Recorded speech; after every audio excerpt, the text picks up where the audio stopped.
Всем привет! В наличии 3 охотничьих ножа, модель Беркут,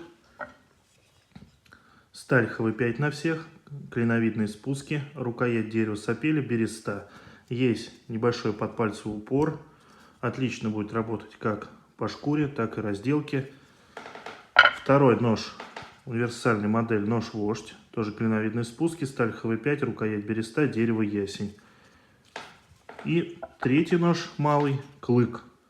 Рукоять дерева мазаку и береста, тоже клиновидные спуски, сталь ХВ5. Стоимость каждого, друзья, 5000 с доставкой по России. Отправляем с деком или почтой. Ножные сертификаты в комплекте прилагаются. Кого интересует, пишите на WhatsApp.